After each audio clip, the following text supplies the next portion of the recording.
A gente ainda tem, para o investidor olhando aqui para o nosso mercado, a gente ainda tem todos os desafios do cenário externo, né? Ainda assim, esse cenário externo ainda acaba sendo aí bastante desafiador. Eu queria só repercutir contigo a notícia do final de semana, Trump ameaçando ali aplicar tarifas de 100% sobre os países membros dos BRICS. Acabou ali tendo bastante repercussão, caso eles, né, só para complementar, caso eles não se comprometam em manter o dólar ou venham ali a fortalecer, a não abandonar aquele plano de criar uma moeda para acabar com o dólar, aí Trump teria falado ali em taxar em 100%. Olhando um pouco para este cenário, né, dado que o consumo dos Estados Unidos é altamente dependente do crédito e que o superávit comercial, inclusive desses países, acaba financiando aí parte da dívida americana, como que você vê, de fato, essa fala de Donald Trump e uma elevação abrupta ali das tarifas? Isso poderia desencadear uma crise de financiamento da dívida americana? Paula, o Donald Trump é um falastrão. Tá? Ele é a melhor alternativa entre Kamala Harris, mas ele é um falastrão. E ele é um bully. A gente tem que lembrar disso. Ele é um bully e a realidade é essa. É um bully. Agora, entre fazer e falar e fazer, tem distâncias muito grandes. Né? Vamos lá, o que acontece com os Estados Unidos se tomar uma decisão dessa? Primeiramente, os BRICS não vão criar uma moeda nova. Por que não vão criar moeda nova? Porque para você criar uma moeda nova, você precisa ter uma moeda que tenha credibilidade. Precisa ter um Banco Central independente com credibilidade de independência por muito tempo.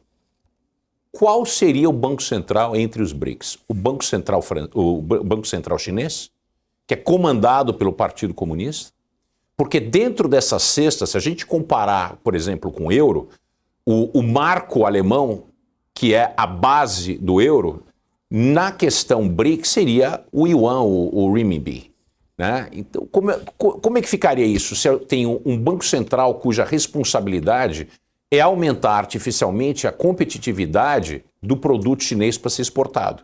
Quer dizer, a gente teria de maneira assim, permanente uma moeda dos BRICS que seria deflacionada, que seria depreciada artificialmente.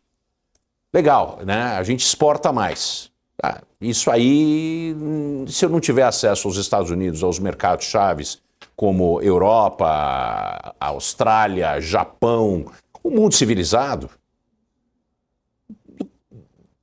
que bem me faz importar entre os BRICS com câmbio desvalorizado? Quer dizer, problema sério. Através do câmbio desvalorizado, você também tem a questão da inflação, porque pode aumentar, fomentar a demanda, né? Que existe um negócio chamado pent-up demand, que é uma demanda que existe, mas não foi realizada. Quando você tem uma questão, você utiliza um câmbio artificialmente desvalorizado, você aumenta o consumo interno. Aí o que acontece? A inflação vai pelo espaço. Então eu não vejo nenhum país sendo capaz de criar uma moeda. O dólar é a moeda e vai continuar sendo a moeda, ela opera em mais de 90% de toda a transação comercial. Não seria bom para a China e não seria bom para o Brasil sair da relação do dólar. Por que não seria? Porque cerca de 80% das reservas brasileiras são em dólar. Um número sem igual das reservas chinesas é em dólar. O maior parceiro comercial da China é os Estados Unidos. O que o Donald Trump pode fazer? O Donald Trump não tem condição de mandar o Banco Central depreciar ou apreciar artificialmente a moeda americana. Porque o Banco Central americano, o Fed, é de fato independente. A mesma coisa acontece na Europa. Então você está lidando com grupos, né? Os Estados Unidos sendo um grupo econômico composto por 50 estados, que são parecidos com países diferentes, tem muita diferença lá dentro.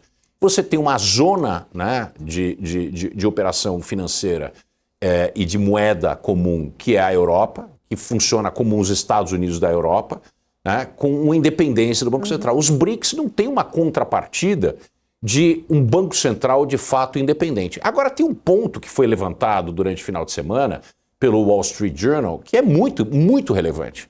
O salário da Dilma Rousseff, que é presidente do Banco dos BRICS, não é pago em yuan, não é pago em real, é pago em dólar. Quer dizer, isso em si já derruba qualquer movimento. Donald Trump está jogando para a torcida. A torcida americana adora um cowboy que fala duro. Donald Trump vai fazer muito pouco, como fez muito pouco no seu primeiro mandato. Porque existe uma coisa que impera para um homem de negócio como o Donald Trump, que é o pragmatismo. Pragmatismo impera. Né? E dizem, né, as lendas do Velho Oeste, que Billy the Kid não foi a arma, né, mais rápida do Oeste. Ele apenas ganhou, parece que 2 ou 3 duelos. Mas criaram tantas mentiras e tantos mitos a respeito disso que ele nunca mais precisou matar ninguém porque todo mundo tinha medo dele. Porque a lenda precedia o homem. O Donald Trump quer ser o Billy the Kid. Ele quer que a lenda preceda ele e ninguém precise negociar com ele porque já vem com as armas abaixadas. É isso que ele está tentando fazer. Ô Van Dijk, diante desse contexto e como você muito bem comentou, né, sobre a visão aí do Donald Trump, essa movimentação tarifária, ou tarifaço do Donald Trump, enfraquece essa tese aí de que Trump pode atuar, ou deveria atuar, ou até sinalizou que vai atuar para fortalecer o dólar, ou para depreciar o dólar, perdão. Isso tem fundamento? Essa visão, ela acaba tendo essa percepção, né, de que uma coisa acaba não condizendo com a outra? Ele vai sim fortalecer o dólar. A gente tem visto um movimento positivo do dólar, a apreciação do dólar vis-à-vis todas as moedas do mundo e principalmente com o real, que tem sido o grande perdedor de tudo isso. Não vejo uma condição de usar dessa maneira tão desproporcional a questão tarifária. Porque, vamos pensar, o Brasil, né, tem os Estados Unidos como o seu segundo maior parceiro comercial, mas é 15% da pauta de exportação brasileira está lá. Com a China é alguma coisa em torno de 20%, 21%. Quer dizer, é relevante, mas não é tão relevante assim.